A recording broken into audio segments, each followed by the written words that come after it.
بسم الله الرحمن الرحيم، والحمد لله رب العالمين، والصلاة والسلام على أشرف المرسلين سيدنا محمد النبي الأمي وعلى آله وأصحابه أجمعين الطيبين الطاهرين في كل زمان وكل حين. محبي ومتابعي أبو الكباتن في كل مكان، تحية من القلب وحفظكم الله جميعا أينما كنتم، وكفاكم الله شر السوء والداء والبلاء والغلاء. كالعادة الاشتراك في القناة وتفعيل الجرس واللايك والشير على الفيس، جزاكم الله كل خير من فضل حضراتكم. ما تنسوش يا ابو الكباتن، الله يرضى عليكم. هنقول ايه ونعيد ايه، هنمشي بسرعه جدا عشان ما نطولش على بعض، لان انا عارف ان ايه الزياده بتبقى ايه مقلقه حبتين. هنتكلم عن بسرعه عناوين مبسطه، ومش يعني هندخل في تفاصيل يعني طويله. هنتكلم عن مباراه بعد بكره، مباراه لقاء القمه. القمة كان زمان، يعني أنا في البداية كده هخش بسرعة. كان زمان إحنا عندنا 43 دوري، وهو عنده كام؟ 14 دوري، يعني فرق بيننا وبينهم 29 بطولة. ويصفونه بالملكي والقطب الآخر. أي قطب؟ لا يشوف له حتة تانية بقى يبقى يتقطب فيها. أي قطب؟ وأنا فرق بيني وبينك في البطولات الدوري اللي هي من يوم ما اتعملت حوالي كذا و60 بطولة. الأهلي واخد بس 43 بطولة، والباقي متوزع على الأنفار التانيين. بيني وبينك يا زنطور، ها يا اللي بتطلع تتكلم وفارد صدرك، لا، بيني وبينك 29 بطولة دوري. وخد بقى كاس سوبر، وخد كاس المصري القديم ابو ودان، وخد الكاس الرابطة، وخد السوبر الافريقي، وخد ابطال افريقيا اللي ما شفتهاش من 21 سنة. فاهمد واهدى شوية كده واتكلم على قدك. تمام. فلقاء يوم الخميس هو اللقاء الكبير مع الزمالك. هيبقى لقاء بجد مش هزار بالنسبه للنادي الاهلي. طبعا احنا مريحين، وصلاح محسن ريحنا امبارح من غير ما نلعب، وقاعدين منتخين ومروقين، بنشرب السحلب، بنشرب الشاي، بنشرب اليانسون عشان الصوت والكلام. والواد صلاح قال لنا ما حدش يتعب نفسه خالص، انا هودي لكم الدوري هناك قبلها ب3 ايام، وتروحوا بقى تعملوا اللي انتوا عايزينه براحتكم على الهادي يا زبادي. فانت استنانا بقى يوم الخميس ان شاء الله بعد بكره. ما عندناش هزار. لو واخدينه من 3 شهور، لو واخدين الدوري من 3 شهور، ما عندناش هزار. الراجل هيلعب، انا مؤكد ان الراجل هيلعب بالقوام الاساسي، لانه عايز يعمل ماتش امام الزمالك، ماتش عبقري. وماتشات الاهلي والزمالك لو بالناشئين لو بالرضع بتبقى بطوله في حد ذاتها بالنسبه للمنافس. احنا كل اللي بيجي قدامنا بيسميها بطوله، ما ياخدش الدوري، ما ياخدش الكاس، ما يلعبش كوره بعد كده مش مشكله. فما هتبقاش هزار، ده هتبقى بجد وبجد قوي. وكان في تمرين النهارده، عادوا من الاجازه اللاعبين والجهاز الفني، وكان في تمرينه، وحضر التمرين النهارده الكابتن الاسطوره الكابتن محمود الخطيب. كالعاده دايما بيظهر لهم في الاوقات المناسبه. مش يقول لك احنا خدنا بقى ويقعد بقى يحط رجلي على رجلي في البيت او في المكتب، لا، رايح للجماعه ورايح للعيبه يحفزهم. احنا ما عندناش هزار، جمهورنا ما بيقبلش الهزار ولا الحاجه المايعه. جمهورنا الجد متعود على الانتصار، مش متعود على الهزار ولا الانكسار. الله يا ابو الكباتن بتقول اشعار. تمام. نخلص ونروح لمين؟ نروح الاسماعيلي اللي خلاص بقى في الدوري وهدوا الجماعه. بس كان فيه ملحوظه انا بقولها فيديو، والفيديو منتشر على السوشيال ميديا. جماهير الاسماعيلي اللي بيقولوا عليها ان هم جماهير كده ومحترمين، طبعا معظم جماهير الاسماعيلي محترمين وعلى راسنا من فوق، بس اللي يتجاوز هنرد عليه، ما عندناش مشاكل خالص. اللي يتجاوز، الجماعه اللي كانوا في الاستاد مع المباراه مع الداخليه تقريبا، هتفوا ضد النادي الاهلي وهتفوا ضد طاهر. قالوها باللفظ كده، عيله طاهر مش عارف عيله ايه، والاهلاويه ايه. انتوا قولوها بقى، لفظ وحش قوي. وللاسف الشديد ان بعض او معظم الجهاز الفني اللي كانوا لابسين تيشيرتات زرقاء، كل واحد يجيب الفيديو ويشوفه، نطوا من على الاعلانات وراحوا للجمهور يسقفوا لهم ويشجعوهم ويقولوا لهم قولوا، اشتموا كمان وتجاوزوا وتطاولوا وقله ادبكم وسفالتكم. الجهاز الفني بعد عايط حمزه الجمل لقطه مؤثره جدا. ده انتوا المفروض تتواروا وتتلاشوا لما تظهروا بقى بالمظهر المحترم في السنه الجايه في الدوري، بتصارع وده عمال يخدمك من هنا وده عمال يخدمك من هنا وبكل قوه عشان تفضل بنقطه، وجاي تقول الاهلاويه مش عارف وسخين ولا من الاهلاويه عيله فلان مش عارف ايه ولا لا. احنا مش وسخين، احنا نضاف قوي قوي ومش هنرد. احنا بنرد في الملعب، احنا هنسيب الاداره وهنسيب بقى انا يمكن ما ارد مش هرد، بس في غيرها هيردوا، في ملايين هيردوا، لان لا نقبل الاهانه ابدا. انت خلاص اتحطيت واتبطيت بعد معاناه وصويت وردح وفتح وشرشحه على القنوات وكاني وماني وخلاص. ربنا كرمك وفضلت بدل الفضائح اللي انت كنت هتبقى فيها. بتتطاول ليه وتشتم ليه؟ والجهاز الفني يشجعك ويقول لك قول كمان. ومحمد الشامي انا شفت الفيديو وممكن اطلعه لكم، بس هنكتفي بهذا القدر. تمام تمام التمام. وكل بئر ينزح مما فيه قولا واحدا. نروح فين بقى يا عم الحاج؟ نروح فين؟ طيب الزنطور طالع يقول لك ايه؟ الزنطور المعزول أس 2، المعزول مرتين. دولة نحن في هقول ايه عشان ما حدش يكلمنا نص كلمة. الزنطور طالع يقول لك انا بهدي امام عاشور للخطيب زي ما اهديت كهرباء للخطيب. طب بتعيط ليه؟ ما كان ابنك تحت باطك، بتسيبه ليه ويروح هنا الدنمارك ويروح هنا مش عارف فين ويروح هنا. احنا خدناه منك، احنا خدناه من بره. بنعمل كباري، بنعمل احسن واحد بيعمل كباري الاسد العجوز بتاعنا. بنعمل كباري ماشي، ما تلومناش ولا تتكلم ولا تقعد تعيط والهرب وهديه. وحتى كهرباء ما خدناش منك، ده احنا جبناه من بره.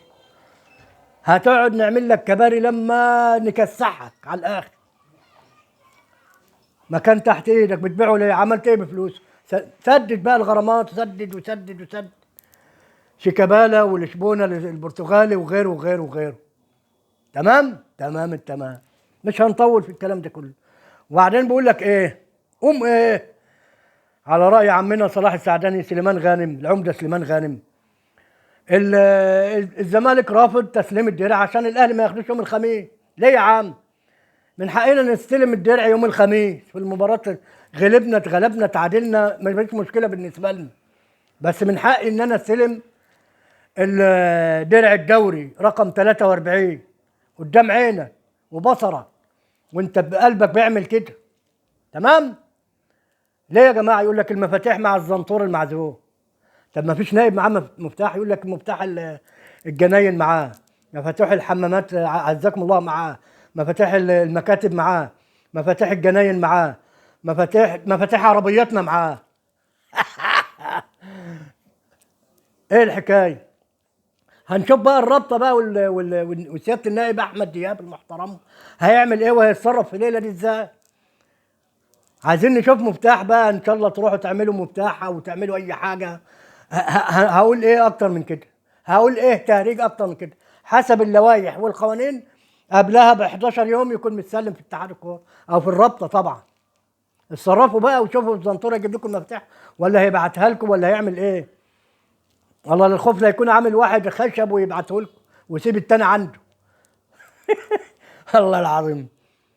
المهم، وكمان موضوع التحكيم لسه لغايه اللحظه اللي احنا بنتكلم فيها ما عرفناش الحكم اللي هيدير مباراه الاهلي والزمالك بعد بكره يوم الخميس.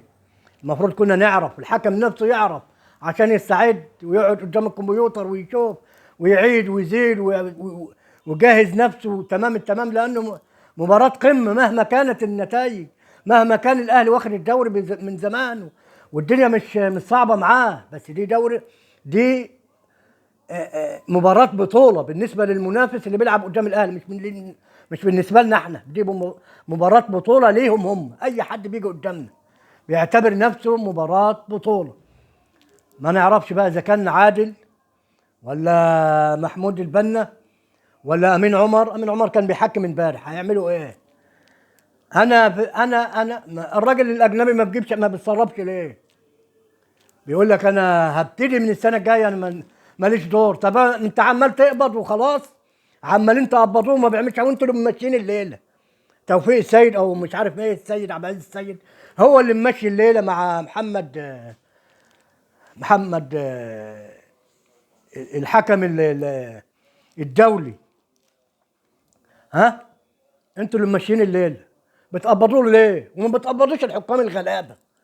يقول لك جاي لنا 20 مليون، والحكام من الجوله 14 ما حدش قبض ولا مليه، وعمال تدوا للراجل بالدولارات وما بيعملش حاجه. ومشيته بريرا اللي كان شغال زي الفل، ولا الراجل الاولاني البرتغالي كان شغال زي الفل، ما يمشيش معاكم. الشغل الصح ما بيمشيش صح. لا لا لا لا لا، ما يمشيش معاكم. هاتوا الراجل اللي بيقول طيب وحاضر، ويطلع يقول بقين وخلاص وما ينفعش، والدنيا تنام زي ما انتوا عايزين تمشوا. تمام تمام التمام. خلاص نشوف بقى الحكم هيجي لنا امتى. يمكن ليله المباراه بصلاه الفجر ربنا يكرمهم كده ويعرفوا لنا واحد، يبعتوا لنا بقى مصممين على ابراهيم نور الدين، واحنا معترضين على ابراهيم نور الدين. لا عنده نور ولا عنده حاجه. ها، ابراهيم نور الدين معروف في مبارياته واخطائه وحركاته وتكاته اللي مع النادي الاهلي، في مباريات النادي الاهلي. احنا رافضين كجمهور وكواحد مشجع اهلاوي، انا رافض كليا ابراهيم الدين. اعين لكم مين بقى واقول لكم اللي يمشي الليله مظبوط والمباراه دي مظبوط؟ محمود البنا. غيره ما فيش في مصر. هو اكفأ واحد واقدر واحد يدير هذه المباراه قولا واحدا. تمام تمام التمام. في مداخلة حصلت وشفناها في قناة الحدث مع المذيع الأستاذ السيد علي، مع الأسد العجوز مهندس صفقات الثعلب العجوز المهندس عادل القيعي. فالأستاذ سيد بيقول له إيه حكاية إمام عاشور وفين المبادئ والقيم والمبادئ والكلام ده؟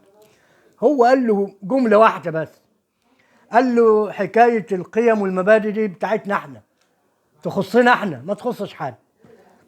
وقفل الليل. والله انت اختصرت واوجزت واحسنت يا باشمهندس، عشان ما حدش يتكلم خالص. دي حتتنا احنا وتخصنا احنا، ما تخصش حد، ما حدش له حق يتكلم فيه. خلاص. طبعا الجمهور يتكلم براحته، تمام، وناخد وندي مع بعض، واحنا عيله واحده، ما نزعلش مع بعض. حوار خلاف ليس اختلاف.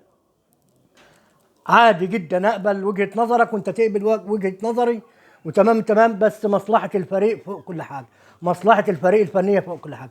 كولر هو اللي بينفذ، الإدارة هي اللي هتشوف. احنا ما خطفناش من الزمالك. باعوه ليه لما هو زعلانين؟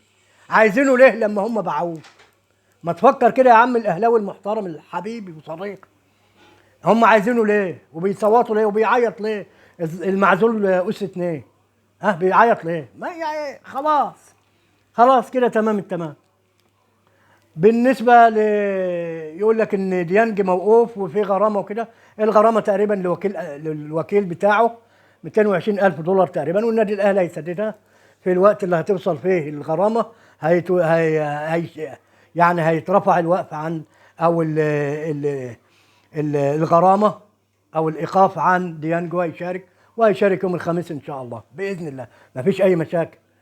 ما تتكلمش انت عن ديانج وانت وسيبك وسايب لشبونه البرتغالي المليون ونص بتوع شيك. فات قدامك 3-4 ايام وتخلصوا، وابو طيب، وطالع لك غيره وغيره وغيره، والصفقات الفنكوشيه الوهميه. صلح وظبط من نفسك بقى عشان الموسم الجديد، يمكن نلاقي حد ينافسنا. الاسماعيلي طالع بالعافيه، شفت يعني، زي ما يكون راجل يعني كده ربنا كرمه على الاخر، عايزينه ينافس. وظبط نفسك عشان تنافس، وفيوتشر ينافس، وبيراميدز ينافس، وربنا يكرم بحق جاه النبي جاز للمحله ويستنى. وهو واسوان النوادي الشعبيه دي خساره، مليون خساره انها تطلع من الدوري.